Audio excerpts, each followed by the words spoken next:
بسم اللہ الرحمن الرحیم قال اذهب فمن تبعك منهم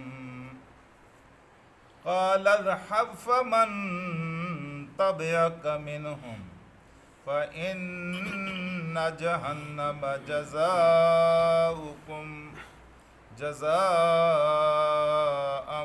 موفورا جزاء موفورا صدق اللہ العلی العظیم۔ رفقائے گرامی، اس بات پر ہمارا ایمان ہے کہ یہاں جتنے کام ہوتے ہیں وہ اللہ کی مرضی سے ہوتے ہیں، اللہ کے اختیار سے ہوتے ہیں، اللہ کی توفیق سے ہوتے ہیں۔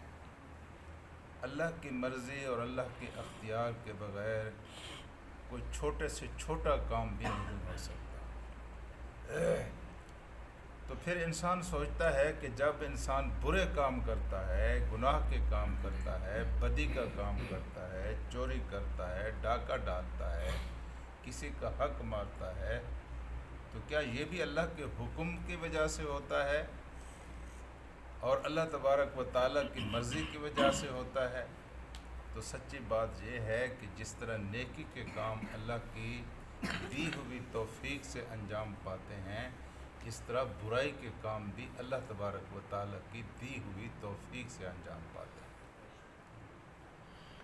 نیک لوگوں کی دعاؤں کو بھی اللہ تعالیٰ سنتا ہے، لیکن کبھی کبھی برے لوگوں کی دعاؤں کو بھی اللہ سنتا ہے۔ نیک لوگوں کی اچھائی کی دعاؤں کو اللہ تعالیٰ قبول کرتا ہے،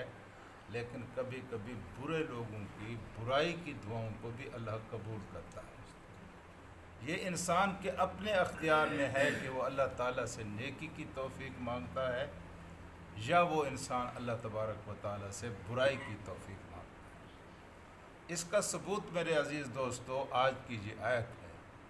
شیطان برا ہے اور شیطان نے اللہ تبارک و تعالیٰ سے توفیق مانگی ہے کہ اللہ تعالیٰ یہ آدم ہے،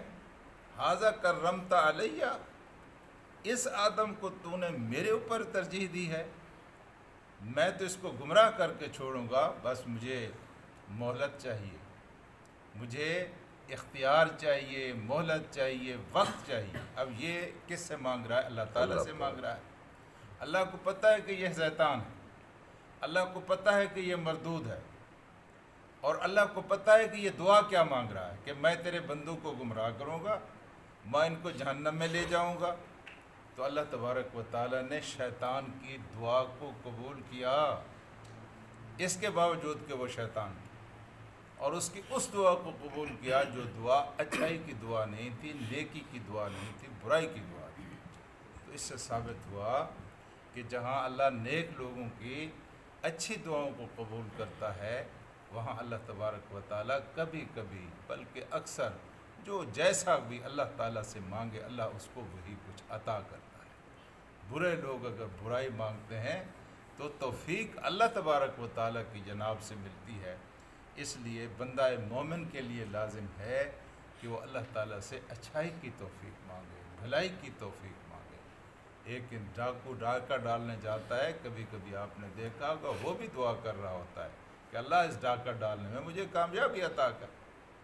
کوئی انسان کسی کی عزت کو خراب کرنے کے لیے جاتا ہے، اللہ بس میں آپ کے مقصد میں کامیاب ہو جاؤں۔ کسی کی کوئی جیب کاٹنے کے لیے، دھوکہ دینے کے لیے بڑا پلان بناتا ہے، بڑی منصوبہ بندی کرتا ہے، تو وہ بھی دعا مانگ رہا ہوتا ہے اللہ مجھے اپنے اس مقصد میں کامیاب کر۔ تو اس کو بھی پتہ ہے کہ توفیق جو ہے وہ اللہ تبارک و تعالیٰ کے جناب سے ملتی ہے۔ اب یہاں دیکھیے کہ اللہ تبارک و تعالیٰ سے جب اس نے کہا کہ مجھے یہ آدم ہے کرمت علیہ لئن اخرتنی الی یوم القیامہ، اگر آپ نے مجھے مہلت دی قیامت کے دن تک تو میں ان کو اور ان کی اولاد کو جہنم کے اندر لے کے جاؤں گا، الا قلیلا، بس تھوڑے سے لوگ ہیں جو میرے اس چنگل سے بچ جائیں گے، ورنہ میں سب کو لے جاؤں گا۔ اللہ تعالیٰ نے جب یہ بات کہی تو اللہ تعالیٰ نے فرمایا فاذهب، گیٹ آؤٹ، نکل جاؤ، نکل جاؤ، یہ جنت نافرمانوں کے لیے نہیں ہے، یہ جنت فرما برداروں کے لیے، یہ جنت گستاخوں کے لیے نہیں ہے، یہ ادب اور احترام کرنے والے لوگوں کے لہجہ اس کا دیکھا تھا، اللہ دیکھا ہے، آرایت کا تو نے دیکھا ہے اللہ، ایک قسم کی گستاخی بھی تھی، ایک قسم کی نافرمانی بھی تھی۔ تو اللہ پاک نے فرمایا فَاذْهَبْ، نکل جا یہاں سے، فَمَنْ تَبِعَكَ مِنْهُمْ، اور اولاد آدم میں سے عقل دی ہے، نبی دیے ہیں، کتابیں دی ہیں، اللہ کے نیک لوگ ان کو سمجھاتے رہے ہیں، اس کے باوجود جبکہ ہم نے اولاد آدم کو بتا دیا یہ تمہارا دشمن ہے، یہ بھی بتا دیا ہے کہ یہ اس طرح تمہیں گمراہ کرے گا، نبی بھیجے، کتابیں اتاریں، زمانے کے تجربات یہ بتاتے رہے کہ جو اس راستے پر چلا تباہ ہو کر رہا، اس کے باوجود اگر کوئی تباہ ہوتا ہے تو اللہ پاک نے فرمایا ہم تجھے بھی جہنم میں پھینکیں گے، وَمَنْ تَبِعَكَ، اور جس نے تیری پیروی کی، تباہ کیا، منہم اولاد آدم میں سے جس نے بھی، فَإِنَّا، اس میں کوئی شک نہ کرے کہ ان جہنم، بے شک جہنم، جزاء موفورا، ایک ایسا بدلہ ہے موفورا جو وافر بدلہ ہے۔ وافر بدلہ کے مطلب، وافر کا لفظ بالکل وہی ہے جو ہم یہاں اپنی زبان میں استعمال کرتے ہیں، یعنی حد سے زیادہ ان کو سزا ملنے والی ہے، اس کا وہ تصور بھی نہیں کر سکتے کہ جو سزا ان کو وہاں ملنے والی ہے۔ تو میرے عزیز دوستو، اللہ تعالیٰ سے نیکی کی توفیق مانگتے رہنا چاہیے، ایک بات۔ دوسرا یہ ہے کہ شیطان کے راستوں سے اپنے آپ کو بچانا چاہیے، شیطان کھلا دشمن ہے، اگر کوئی اس کے باوجود اس راستے پر چلتا ہے تو پھر اللہ تعالیٰ کا یہ لکھا ہوا وعدہ ہے اور یہ پورا ہو کر رہے گا کہ شیطان کے پیروکاروں کو اللہ جہنم کے اندر پھینکے گا۔ اللہم صلی علی سیدنا و مولانا